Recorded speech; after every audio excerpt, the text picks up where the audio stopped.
नमस्कार, वंदे मातरम। मैं हूं श्यामगिरी। आप देख रहे हैं हमारा चैनल मुद्दा भारत का। मुद्दा भारत का यानी मुद्दा आपका, मुद्दा राजनीति से ही है। आज हम चर्चा करेंगे अजीत पवार के ऊपर। जी हाँ, जिस तरह से अजीत पवार के बारे में जिस तरह से अलग अलग खबरें आ रही हैं, और अचानक मन से उठ के चले जाना, अचानक जो है कुछ कहीं और कुछ वक्तव्य करना, इस तरह के जो विरोधाभास आ रहे हैं पार्टी के विरोध में, तो उनको कहीं ना कहीं जो है उनका मन या तो डिस्टर्ब है या तो पार्टी के प्रति वो जो है कुछ अलग विचार रखते हैं। इसी पर हम चर्चा करेंगे हमारे सहयोगी अनिल थत्ते जी से। थत्ते जी, क्या कहेंगे इस बारे में, अजीत पवार जी के बारे में, खासकर जिस तरह से उनका अलग अलग रवैया चल रहा है? अंदाज आ रहे हैं उनके अलग जी। पहली बात तो ये है जी कि राष्ट्रवादी में शरद पवार जी के बाद जी एक ही कद्दावर नेता ऐसे हैं जो है अजीत पवार जी, जिनके पीछे आमदार भी हैं, जिनके पीछे जनता भी है, और एक लोगों के मन में उनके प्रति पॉजिटिव फीलिंग जिसको बोलते हैं वो है। लोगों की आशा और अपेक्षा भी है। उनको ऐसा लगता है कि उप मुख्यमंत्री करके तो उन्होंने अपना कर्तव्य दिखाया ही है, मगर ये अगर मुख्यमंत्री भी कभी बन जाते हैं जी, या उप मुख्यमंत्री फिर से बन जाते हैं, जो योजना अभी दिख रही है उसमें उप मुख्यमंत्री होने के चांसेस ज़्यादा लग रहे हैं मुझे, तो भी वो महाराष्ट्र में जो लोग हैं उनका भला करने के लिए बहुत कुछ कर सकते हैं और करने की इच्छा रखते हैं और क्षमता रखते हैं जी। ये सबसे बड़ी बात है।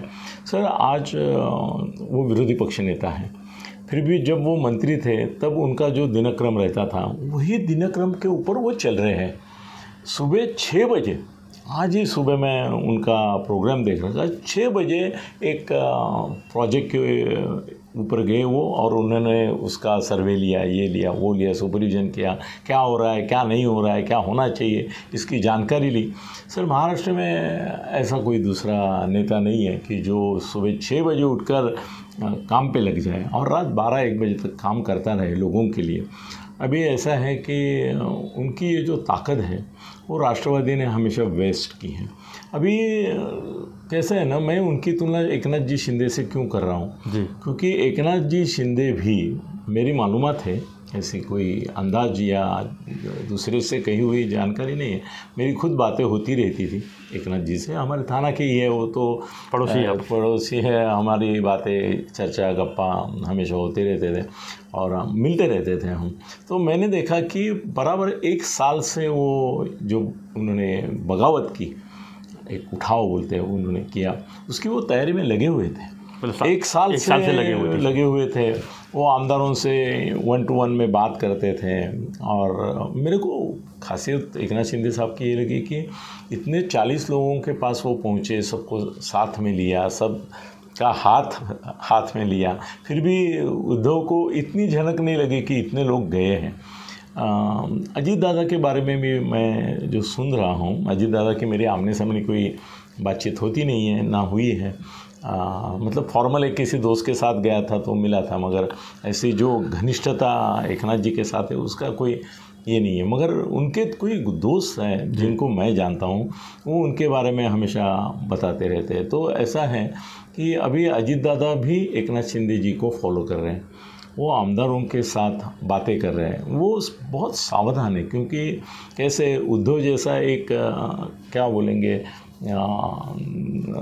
निष्क्रिय और निर्जीव और ऐसा एक निराकार ऐसा आदमी था, उसके ऊपर मात करना आसान था। मगर यहाँ पे अजीत जी का जो पाला है वो शरद पवार जैसे भारत के सबसे महान षड्यंत्र करने वाले इनसे है, तो वो कुछ भी कर सकते हैं, इनका पत्ता ऐसे भी काट सकते हैं, तो उनको संभाल के ये सब करना है। मगर वो कर रहे हैं, ऐसी बात नहीं है। और वो अपनी नाराज़गी जो है वो जब जताते हैं तब वो एक तरह से इशारा देते हैं। अभी परसों उन्होंने, उनका एक बहुत बड़ा स्टेटमेंट आया है कि उसमें उन्होंने कहा कि अनिल देशमुख के बदले मुझे गृहमंत्री बनाना चाहिए था। हाँ, महाराष्ट्र का जो पूरा आगे चल के पानीपत हुआ और बेइज्जत हुई सरकार की, वो नहीं होने देता मैं किसी भी हालत में। तो बहुत बड़ा स्टेटमेंट है ये। हाँ, बहुत बड़ा स्टेटमेंट है कि मुझे गृहमंत्री करना चाहिए था। और ऐसा तो है कि विलासराव जब मुख्यमंत्री बने तो विलासराव के पास मेजोरिटी नहीं था, मतलब कांग्रेस और राष्ट्रवादी में राष्ट्रवादी आगे थी। फिर भी पवार साहब ने जानबूझकर अपने इंडिपेंडेंट जो थे वो इनके साथ, देशमुख के साथ जुड़ दिए और ये मुख्यमंत्री न बने करके उन्होंने विलासराव देशमुख को बनाया। तो शरद पवार को ऐसे में अधिकार नहीं है। वो बोलते हैं कि नरसिंह राव के समय में बन सकता था, उस समय बन सकता था। जब उनकी बारी आई अजीत दादा को बनाने की तो उन्होंने भी बनाया नहीं। तो वो नियति ऊपर बैठी है, वो हंसती रहती है कि बेटा तू जो दूसरों के लिए करेगा वो तेरे लिए भी हो जाएगा। तो ऐसा है कि अजीत दादा ने वो जो गृह मंत्री की बात छेड़ी और बोला कि अगर मुझे किया जाता, और उन्होंने मांग भी की थी उस समय और इनसे मिलते। और सर उनका एक बड़प्पन जो है, उनको उसके लिए बहुत गालियाँ भी सुननी पड़ी, बहुत निंदा हो गई उनकी कि उन्होंने 80 घंटे का एक सरकार बनाया। मगर उसमें सर ये असलियत है कि ये 80 घंटे की सरकार अजीत दादा ने अपने मन से नहीं बनाई थी, वो पवार साहब के कहने से ही बनाई थी। अब पवार साहब भी होशियार है उतने ही। वो देखो, वो वकीली एक जो चातुर्य रहता है वो दिखाते हैं। वो बोलते हैं कि अजीत ने अगर वो बगावत नहीं की होती और फडणवीस के साथ नहीं जाते तो महाराष्ट्र की जो प्रेसिडेंट्स रूल था वो शायद और 6 महीने साल भर में नहीं उठता था। तो मैंने जो अजीत को करने दिया उसमें मेरा गेम बिटवीन गेम ही ऐसा था कि राष्ट्रपति शासन अगर उठाया जाता है तो मेरे पास फिर महाआघाड़ी का प्लान तैयार था। मगर महाआघाड़ी की सरकार तब तक नहीं बन सकती थी शिवसेना, कांग्रेस और राष्ट्रवादी की, जब तक वो राष्ट्रपति शासन नहीं हटता था। तो मैंने अजीत को बर्री का बकरा बना दिया। ऐसे ही इनडायरेक्टली कहना है कि अजीत को बोला हाँ करो करो करो, उसने किया।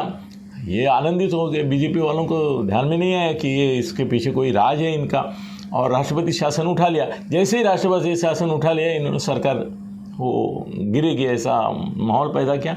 सुप्रीम कोर्ट का भी डिसीजन इनके आगे गया, वो भी एक बात है।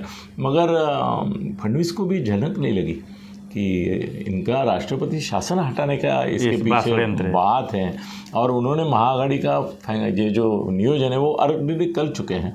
तो शरद पवार के ये अभी भतीजे हैं, तो ये भी मिनी शरद पवार ही है, ये भी अपना कुछ प्लानिंग करेंगे।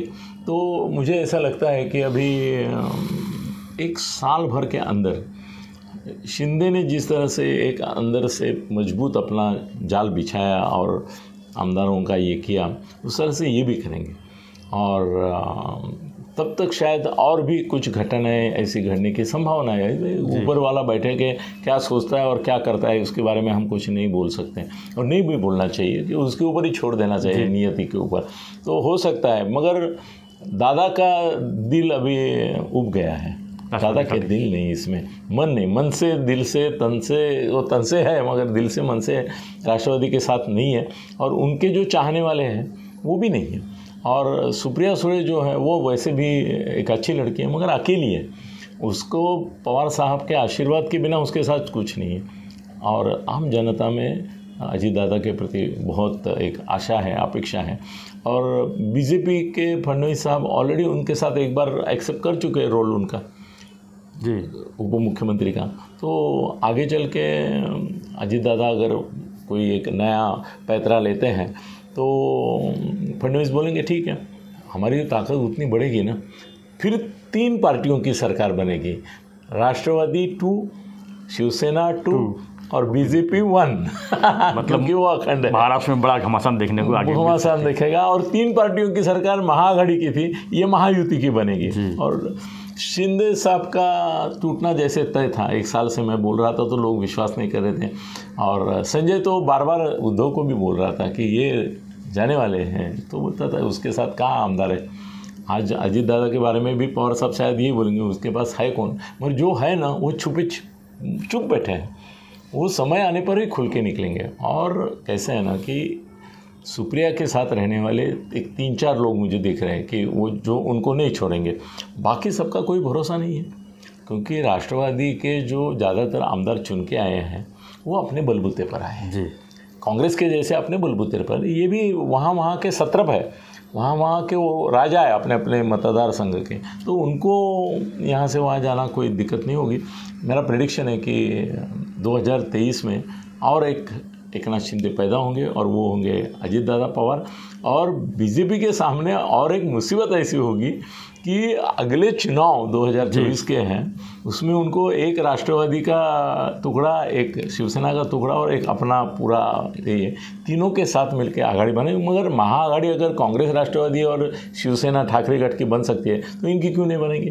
बिल्कुल बन सकती है और फिर तो 2/3 मेजोरिटी पा सकते हैं। और अजीत दादा का भरोसा राष्ट्रवादी वाले छोड़े, यही अच्छा रहेगा। वो जाने वाले हैं, कब जाने वाले इतना इंतजार करना है। धन्यवाद सत्य जी। तो हम चर्चा कर रहे थे अजीत पवार के राजनीतिक भविष्य के ऊपर कि जो है आने वाले समय में कुछ भी कर सकते हैं, यानी नया एकनाथ शिंदे जैसा एक नया दाव खेल सकते हैं और एक नई पार्टी भी बना सकते हैं।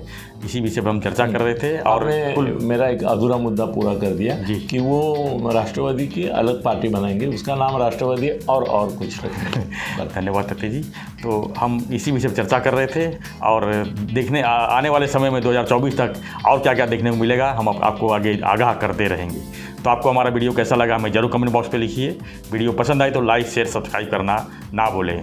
धन्यवाद। जय हिंद, जय महाराष्ट्र।